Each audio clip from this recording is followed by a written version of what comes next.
Lo primero que me enamoró del capitalismo y la libertad, básicamente fue que es una máquina de sacar gente de la pobreza.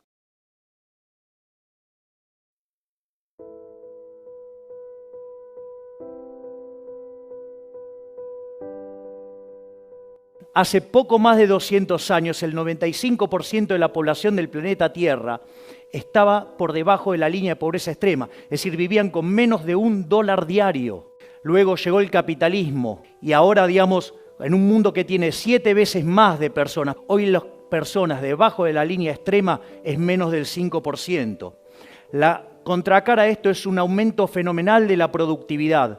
Si uno toma la historia desde el año 0 hasta el año 2000, el PBI per cápita se multiplicó por 12,9 veces. Sin embargo, en los años que van entre el 0 y el 1800, solamente subió 40%, todo concentrado justo después del descubrimiento de América. ¿Hasta qué? Hasta que llegó el capitalismo, sí, que generó la revolución industrial, y a partir de ahí, sí, el PBI se multiplicó por más de 9 veces. Es decir, y lo otro que se percibe es una fuerte aceleración del crecimiento en el mundo. Y hoy el mundo crece al 3%. ¿Qué significa esto? Una explosión de crecimiento, una aceleración fenomenal de crecimiento, que a lo largo de 100 años vamos a estar multiplicando el PBI per cápita por 60 veces. Es decir, que en un siglo, ¿sí?, vamos a estar logrando 4,6 veces más de lo que logramos en toda la historia de la humanidad. ¿Qué es lo que sostiene toda esta magia? La libertad.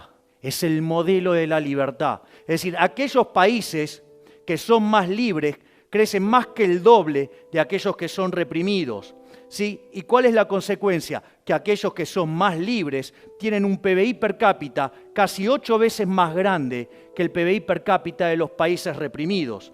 No solo eso, sino que además el decil más bajo de la distribución, es decir, los que peor están, ¿sí?, ganan 11 veces más de lo que ganan los países reprimidos. Y es más, si ustedes se fijan, los del decil más bajo, es decir, los más pobres en los países libres, ¿sí?, tienen el doble de ingreso que el ciudadano promedio, ¿sí?, del país reprimido. Es decir, es mejor ser el último orejón del tarro en un país libre, ¿sí?, que ser un jerarca en un país reprimido. Vos en el capitalismo solamente podés ser exitoso sirviendo a tu prójimo con bienes de mejor calidad a un mejor precio. Y eso es lo que te hace que seas rico, multimillonario, definilo como quieras.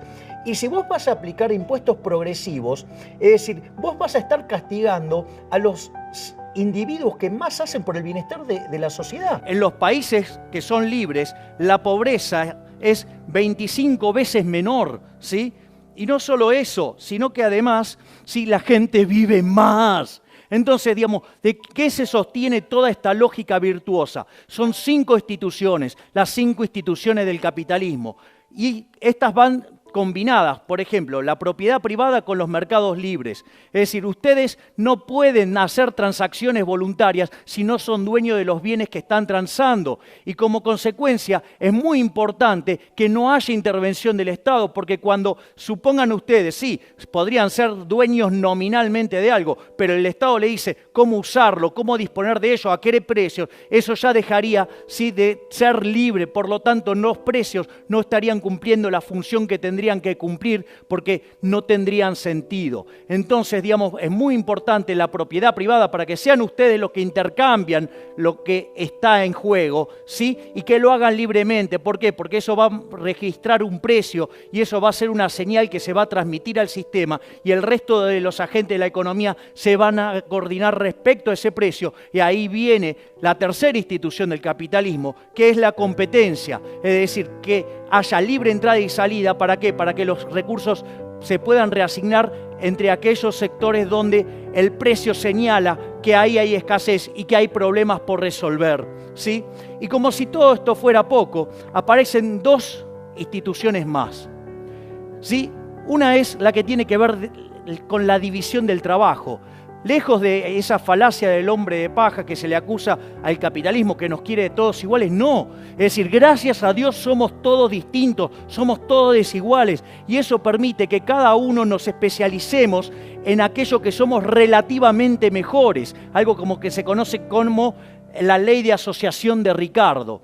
¿sí? Eso permite, ¿sí?, que cada uno de nosotros nos especialicemos, ¿sí?, y nos veamos obligados a lo que es la quinta institución del capitalismo, que es la cooperación social. Ustedes no pueden ser exitosos en el capitalismo sin servir al prójimo con bienes de calidad a un mejor precio. Es decir, ustedes podrían odiar al otro. Sin embargo, como su progreso económico y su bienestar material, ¿sí?, depende sustancialmente de que su producto sea elegido por el otro, lo tienen que tratar bien aunque lo odie. Es decir, como decía Bastiat, donde entra el comercio, no entran las balas. Y ustedes solamente pueden triunfar satisfaciendo las preferencias del prójimo. Ustedes generan algo que sirve al mercado, que sirve a la gente, que le arregla la vida a la gente y además son productivos, se van a llenar de plata. Pero está bien que así sea porque van a ser benefactores sociales. Entonces eso permite ver de qué va la distribución del ingreso. En el fondo, la distribución del ingreso tiene que ver con cómo ustedes lograron servir al prójimo, es decir, cuán eficientes fueron arreglándole el problema a la sociedad.